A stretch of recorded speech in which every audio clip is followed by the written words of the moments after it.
Good morning, dear students. Good morning, ma'am. Today we are going to finish chapter number 10, Sermon at Banaras in part 2. Part 2 में इसको finish करने जा रहे हैं. किसा Gautami repaired to Buddha and cried, Lord Master. Repaired होता है चले जाना, पहुँच जाना. जो किसा गौतमी थी, जो दुखी लेडीज थी बेटा, वो कहाँ चले गई? बुद्ध के पास, जिसको भगवान भी बोलते हैं और मास्टर भी. किसको? बुद्ध को. Give me some medicine that will cure my boy. उसको क्या कहती है कि मुझे क्या दो? Medicine. मेडिसिन. किस चीज़ के लिए? For what purpose? To cure her son. अपने बेटे के इलाज के लिए. The Buddha answer, I want a handful of mustard seed. How much? Handful. What? Mustard seed. Who is saying this? Buddha. And to home?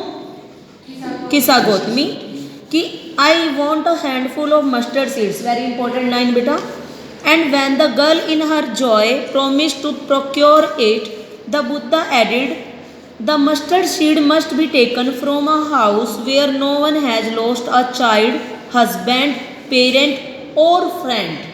इसको आप लर्न ही कर लेना अच्छे से, क्योंकि ये आंसर में भी आएगा.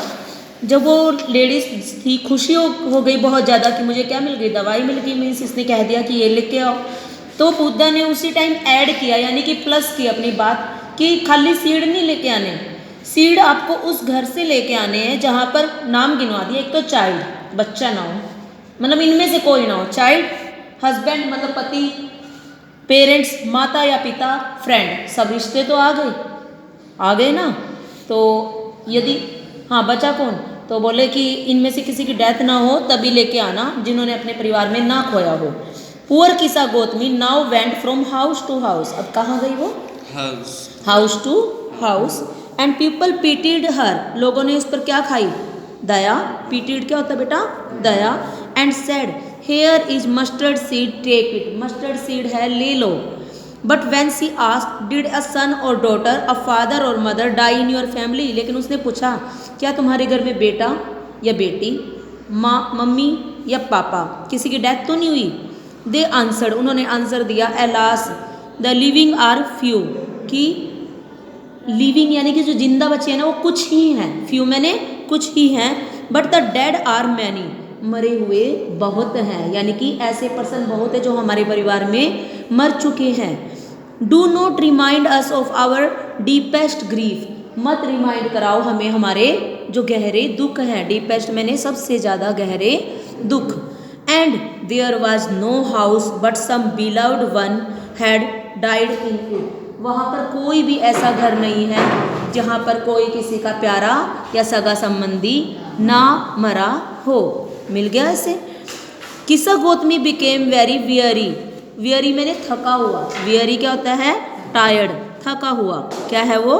टायर्ड, थका हुआ. And hopeless. उम्मीद के बिना, उसको एक्सपेक्टेशन नहीं रही, अब उम्मीद ही नहीं रही. And set down at the way side. और बैठ गई. वे साइड मैंने रास्ते के एक साइड में. Watching the lights off the city. क्या कर रही है? शहर की, सिटी की लाइट्स को वॉच कर रही है. देखो वॉच वर्ड सिखाया था ना. वॉच मीन्स ध्यान से देखना. सी वर्ड आया है कोई? नहीं. क्या वर्ड आया है? वॉच. स्पेशल बैठी है ना वो देखने के लिए. As they flickered up. Flickered क्या होता है? ऐसे टिमटिमाना. कभी जग रही है, कभी बंद हो रही है. And were extinguished again. Extinguished होता है पुट ऑफ, बुझ जाना. एक्सटिंग्विश्ड क्या होता है? पुट ऑफ, बुझ जाना. At last the darkness of the night.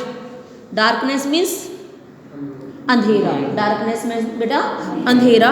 Reign everywhere. Reign क्या होता है? शासन. रीन क्या होता है? शासन. उसका सब जगह शासन हो गया. मीन्स सब जगह क्या फैल गया? थोड़ी देर में ही अंधेरा फैल गया. And she considered the fate of man. Fate होता है भाग्य. फेट मैंने बेटा जो इंसान का भाग्य है. That their life flickers up and are extinguished again. कहते हैं ऐसी ही जो जिंदगी है ना, एक बार जन्म लेती है, लाइट अप हो रही है, जग रही है, फिर बुझ रही है, यानी कि मौत हो रही है. जगना मतलब जन्म, एंड बुझना मतलब मरना. ये कौन, किसको समझ में आ गई ये बात? किसा गौतमी को. वो एक्शन करके शाम को थक कर and common to all. Death is common, and extinguished again. She thought to herself, how selfish am I in my grief. ये क्वेश्चन आएगा लास्ट में टेक्सचुअल में कि did she become selfish in her grief? Yes, she is saying that I became selfish in my grief. मैं अपने दुख में क्या हो गई थी? सेल्फिश हो गई थी. Death is common to all. Death सभी के लिए क्या है? कॉमन है. किसी ऐसे नहीं है किसी को छूट दे देगी वो.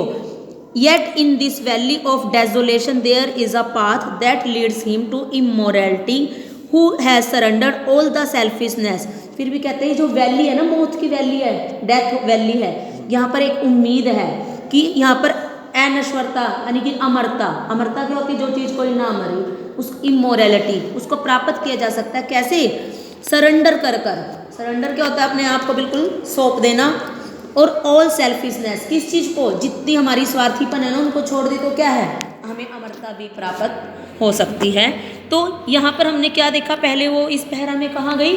House to house asking for medicine. Medicine in the form of seeds. She got it but she did not found a house where no one has died. ऐसा घर नहीं मिला जहाँ पर कोई भी मरा ना हो. Then in evening she became very tired and sat down on the wayside.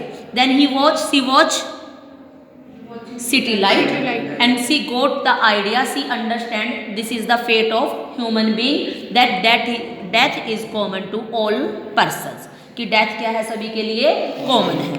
Clear? The Buddha said life of mortals in the. अब आपका एक क्वेश्चन आ जाए ना, बुद्धा का करेक्टर स्केच या बुद्धा ने क्या प्रीच किया था, क्या उपदेश दिया था, तो ये पहला उसमें काम आएगा बेटा. ठीक है. The Buddha said life of mortals in this world is troubled. Troubled मैंने मुसीबत से भरी हुई. एंड ब्रीफ, छोटी है. एंड कंबाइंड विद पेन, और छोटी भी है वो भी किससे जुड़ी हुई है? पेन, दर्द ही है, दुख ही है. कि ह्यूमन लाइफ ट्रबल से भरी हुई है, ब्रीफ है और combined with pain. For there is not any means by which those that have been born can avoid dying. कि कोई मीन नहीं है जिसका जन्म हुआ है वो मरने से रोका जा सके. After reaching old age there is death. जब हम ओल्ड एज में पहुंच जाते हैं तो हमारी क्या होनी निश्चित है? Death. Of such a nature are living beings. यही नेचर है लिविंग बींग्स का. As ripe fruits are early in the danger of falling, so mortals when born are always in the danger of death. Comparison कर रखी है. जैसे पके हुए fruit होते हैं ना, क्या वो पेड़ पे लगे रह जाएंगे? उनको तो गिरना ही गिरना जब पक जाएंगे. और ऐसे ही जब इंसान बूढ़ा हो जाता है, एज्ड हो जाता है, पक गया यानी कि, तो उसको मरना ही मरना है. As all the earthen vessels made by the potter and in being broken. earthen vessel क्या होते हैं? मिट्टी के बर्तन. earthen vessel means बेटा मिट्टी के बर्तन. potter means कुम्हार. potter क्या होता है? कुम्हार. एक दिन टूट जाने के लिए बने हैं वो, कभी ना कभी तो टूटेंगे, 10 साल बाद, 2 साल बाद, तुरंत. So is the life of mortals. so मैंने वैसे ही लाइफ है किसकी? mortals की. both young and adult, both those who are fools and those who are wise, all fall into the power of death. चाहे वो बुद्धिमान हो, चाहे वो मूर्ख हो, चाहे वो बड़ा हो, चाहे वो छोटा हो, सभी न सभी किसकी पावर के अंदर आ जाएंगे? डेथ की. And all are subject to death. और सभी क्या है? सब्जेक्ट है यानी कि विषय है मरने का. यानी कि जिसका जन्म हो गया ना इस धरती पर उसको पक्का ही मरना है. Oh of those who overcame by death depart from life. A father cannot save his son nor kinsman their relationship. कहते हैं वो जिन्होंने डेथ पे काबू पा लिया है, कहते हैं चाहे फादर जिंदगी से जुदा हो चुके हैं, डिपार्ट फ्रॉम लाइफ जिंदगी से अलग होना, कहते जो फादर है वो कैन नॉट सेव, वो नहीं बचा सकता अपने बेटे को, और कोई सगा संबंधी अपने रिश्तेदारों को भी नहीं बचा सकता. Mark while relatives are looking on, lamenting deeply, one by one, mortals are carried off like an ox that is led to slaughter. slaughter होता है बेटा कसाई घर. slaughter होता है कसाई. जैसे कसाई घर में बैल को मारने के लिए लेके जाते हैं ना, जब वो यूजलेस हो जाता है, वो मर जाता है, तो ऐसे ही इंसान भी एक एक करके मर जाते हैं. So the world is afflicted with death and decay, जो पूरा संसार है वो किससे एफ्लिक्टेड है, प्रभावित है, डेथ और डिके से। Therefore the wise do not grieve knowing the terms of the world, तो वाइज जो हैं वो ग्रीव मैंने दुख नहीं करते, नोइंग द टर्म मैंने शर्तें, शर्तें क्या हैं, जिसका जन्म हुआ है उसकी मृत्यु भी होनी है। Not from weeping not from grieving all will any one obtain peace and mind, very important paragraph full examination point of view से, कि ना तो रोने से ना ही दुख मनाने से क्या नहीं मिलेगी। क्वेश्चन आएगा how one can obtain peace of mind, कि किसी को भी पीस ऑफ माइंड कैसे मिल सकती है। On the contrary his pain will be greater and his body will suffer, कहते यदि रोते ही रहेंगे दुख मनाते ही रहेंगे तो पेन क्या है, ज़्यादा बढ़ जाएगा और बॉडी भी सफ़र करेगी। He will make himself sick and pale, अपने आप को बीमार बना लेगा।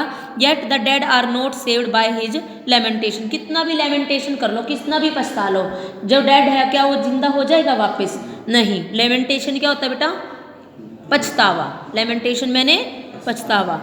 ही हु सीक्स पीस, ही वह इंसान, सीक्स मैंने जो ढूंढ रहा है क्या, शांति।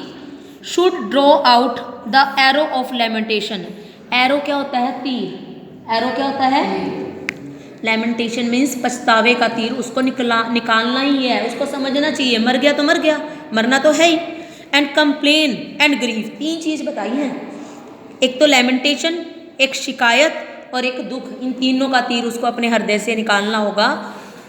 ही who has drawn out the arrow, वो जिन्होंने तीर निकाल लिया है, and has become composed will obtain peace of mind, और जो शांत हो गए हैं उन्हीं को ही क्या मिलेगी, शांति मिलेगी। यानी कि जिनको असली में समझ में आ गया ना, ये तो भगवान की इच्छा थी, इसको तो जाना ही था।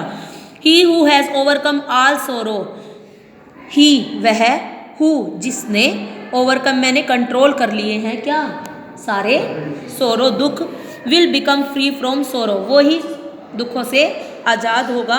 एंड बी ब्लेस्ड, ब्लेस्ड मैंने उन्हीं को ही आशीर्वाद मिलेगा, यानी कि वो ब्लेस्ड रहेंगे।